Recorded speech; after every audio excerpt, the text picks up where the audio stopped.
فاذكروني أذكركم واشكروا لي ولا تكفرون يا أيها الذين آمنوا استعينوا بالصبر والصلاة إن الله مع الصابرين. Kapan atau lamanya qasar? Sampai berapa lama seseorang boleh mengqasar sholat ketika dalam perjalanan? Para jemaah sekalian rahimani wa rahimakumullah, di sini disebutkan al-musafiru la yazalu yuqassiru shalah ma dama fi tariqi safarihi. Seorang musafir, dia dibolehkan untuk mengqasar salatnya selama dia masih dalam perjalanan safarnya. Jadi dia misalnya berjalan. Misalnya sekarang ada orang yang haji dengan sepeda dari Indonesia sampai ke Saudi. Bahkan ada orang yang berhaji dengan cara berjalan kaki dari Indonesia sampai Saudi. Perjalanan ini membutuhkan waktu yang lama, apalagi kalau berjalan sampai berbulan-bulan itu. Bersepeda saja sampai lebih dari sebulan, apalagi jalan kaki. Baik. Kalau misalnya orang tersebut berjalan kaki, tujuannya Saudi karena ingin haji, maka selama dia dalam perjalanannya ke Saudi yang waktunya bisa berbulan-bulan, ketika itu dia boleh mengqasar salatnya. Bukan saja boleh dia dianjurkan dengan anjuran yang sangat kuat untuk mengqasar salatnya,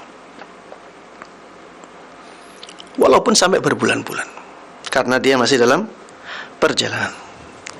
Baik, kalau sampai Saudi, sampai Mekah misalnya, dia ingin berdiam di sana selama sebulan atau selama 2 bulan, bolehkah dia mengqasar? Bolehkah dia mengqasar salatnya? Para jemaah sekalian rahimani wa rahimakumullah, ketika seseorang sudah menetap di suatu tempat, tapi dia masih dalam perjalanan, maksudnya masih dalam safarnya, sampai kapan dia boleh mengqasar salatnya? Ini adalah masalah yang diperselisihkan oleh para ulama. Kenapa diperselisihkan oleh para ulama? Di antara sebab yang paling dominan dalam masalah ini adalah karena tidak adanya penjelasan khusus yang tegas dalam masalah ini. Akhirnya para ulama berijtihad, dan ketika mereka berijtihad, akhirnya mereka berbeda pendapat. Sampai di sini disebutkan ada sekitar 11 pendapat dalam masalah ini. Saking banyaknya pendapat yang disebutkan dalam masalah ini. Hanya saja di sini disebutkan bahwa dari 11 pendapat ini, pendapat yang paling masyhur adalah 4 pendapat. Yang pertama adalah pendapat yang mengatakan apabila seseorang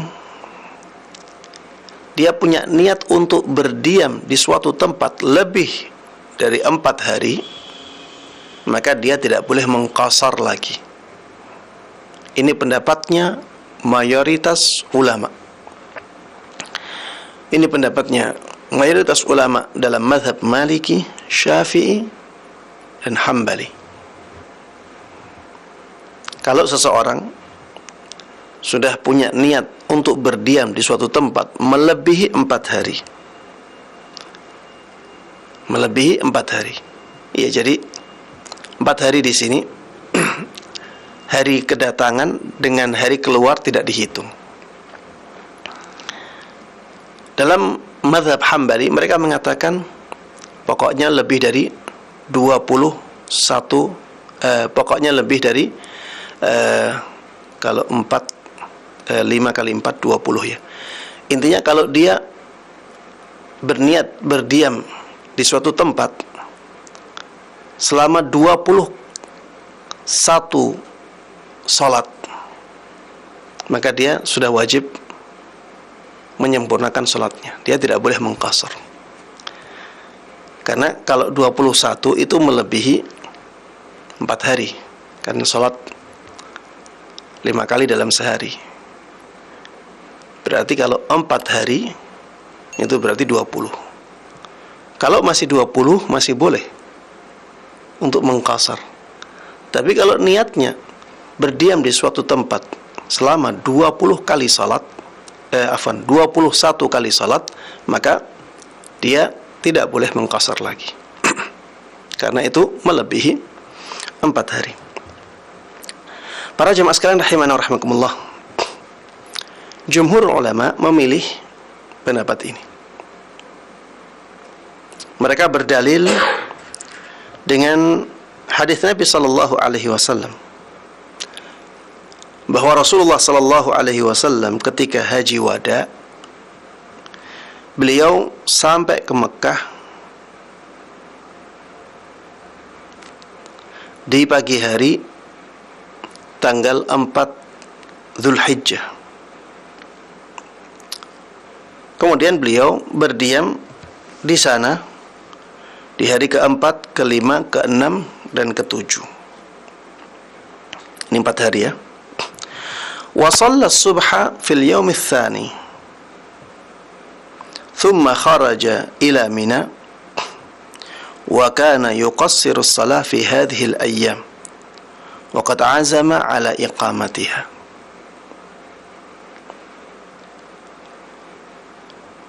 Wa shalla as-subha fil yawmi ats-tsamin mungkin maksudnya ya. Dan beliau salat subuh di hari ke-8. Kemudian setelah itu beliau keluar ke Mina. Dan di hari-hari ini beliau mengqasar salatnya. Padahal beliau bertekad kuat untuk berdiam di tempat tersebut selama 4 hari ini. Para jemaah sekalian rahimana wa rahimakumullah, ini dijadikan oleh mayoritas ulama sebagai dalil bahwa ketika seseorang berdiam di suatu tempat selama 4 hari, dia masih boleh mengqasar salatnya. Ini menunjukkan bahwa apabila lebih dari itu, maka hukumnya kembali ke hukum asal. Dan hukum asalnya adalah itmam, atau melakukan salat-salat yang 4 rakaat dengan sempurna. Ya, ini sisi pendalilan mayoritas ulama dalam masalah ini. Sisi pendalilan ini kurang kuat. Kenapa? Karena adanya hadis lain yang menyebutkan bahwa Rasulullah sallallahu alaihi wasallam pernah berdiam diri di suatu tempat lebih dari 4 hari dan beliau mengqasar salatnya. Ya, walaupun nanti ada jawaban-jawaban dari mayoritas ulama dengan mengatakan bahwa memang Rasulullah sallallahu alaihi wasallam mengqasar lebih dari 4 hari, tapi beliau tidak punya niat untuk berdiam di tempat tersebut lebih dari 4 hari. Ya, ada jawaban seperti itu. Baik, para jemaah sekalian rahimana wa rahimakumullah, saya lewati saja dalil-dalil yang lainnya untuk menyingkat waktu. Pendapat yang kedua, pendapat yang mengatakan bahwa apabila seseorang telah berniat menetap di suatu tempat selama 15 hari, maka dia tidak boleh mengqasar salat lagi. Ini berniat ya. Jadi bukan berada di tempat itu selama 15 hari, tapi ketika dia berniat tadi juga pendapatnya jumhur juga mengatakan demikian. Ketika dia berniat. Jadi misalnya ada orang baru sampai ke Mekah. Dari Indonesia baru sampai ke Mekah. Di dalam niatnya dia ingin di Mekah selama misalnya 25 hari. Selama 25 hari. Baru sampai di Mekah, dia sudah tidak boleh mengqasar. Kalau kita mengikuti pendapat mayoritas ulama. Kenapa? Karena sudah ada niat di dalam hatinya, dia akan menetap di sana selama lebih dari 4 hari. Jadi tidak harus menunggu 4 hari dulu baru tidak boleh qasar, tidak. Kalau sampai di Mekah sudah ada niat seperti itu, berdiam di suatu tempat selama lebih dari 4 hari, maka ketika sampai di tempat itu sudah tidak boleh mengqasar. Karena dia sudah tidak memenuhi syarat untuk mengqasar salat. Karena menurut mayoritas ulama, mengqasar salat hanya ketika seseorang berniat untuk tinggal di situ 4 hari.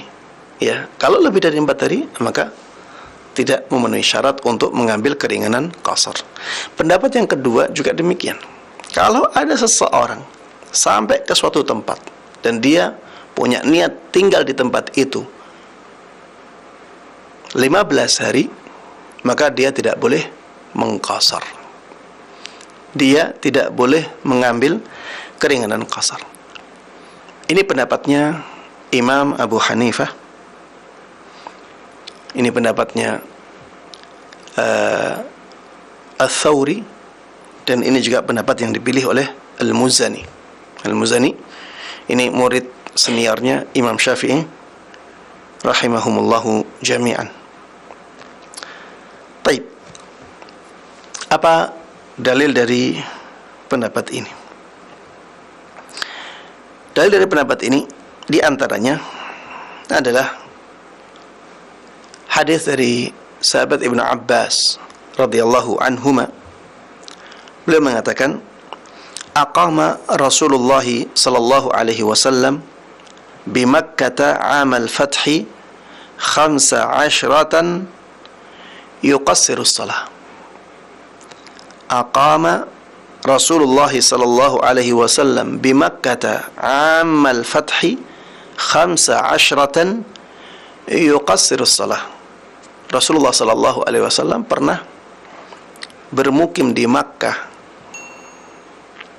ketika tahun pembukaan kota Makkah selama 15 hari, dan beliau mengqasar salat ketika itu.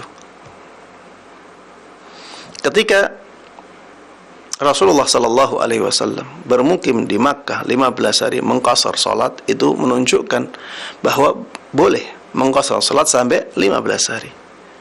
Adapun yang melebihi 15 hari, ya, maka kembali ke hukum asal, yaitu itmam, tidak boleh mengqasar. Harus menyempurnakan salat yang 4 rakaat. Ya, ini hadis ini bisa dijawab dengan jawaban tadi, bahwa ternyata Rasulullah sallallahu alaihi wasallam pernah berdiam di suatu tempat lebih dari 15 hari dan beliau mengqasar salat. Jawaban yang kedua, hadis yang diriwayatkan dengan lafal seperti ini adalah hadis yang lemah. Sehingga pendapat yang kedua ini dari sisi kekuatan dalilnya lebih lemah dari pendapat yang pertama. Wallahu a'lam. Pendapat yang ketiga, pendapat yang mengatakan bahwa seorang musafir dia boleh mengqasar salatnya selamanya, selama dia tidak punya niat untuk menetap di suatu tempat dengan menetap yang terus-menerus. Selama seseorang tidak punya niat untuk menetap di suatu tempat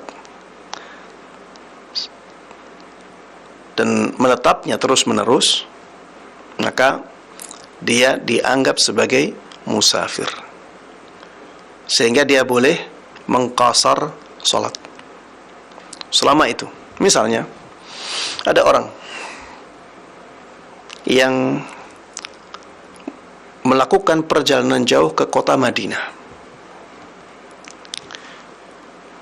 Taib. Di kota Madinah dia ingin belajar. Bisa belajar di Masjid Nabawi, bisa belajar di kampus-kampus yang ada di sana. Dan tentunya belajar itu waktunya lama. Apalagi kalau di kampus, mungkin setahun sekali dia pulang. Menurut pendapat yang ketiga ini, orang yang datang ke Madinah untuk belajar dan nantinya akan kembali, ini menetapnya tidak menetap untuk terus-menerus di sana. Maka dia masih berstatus sebagai musafir.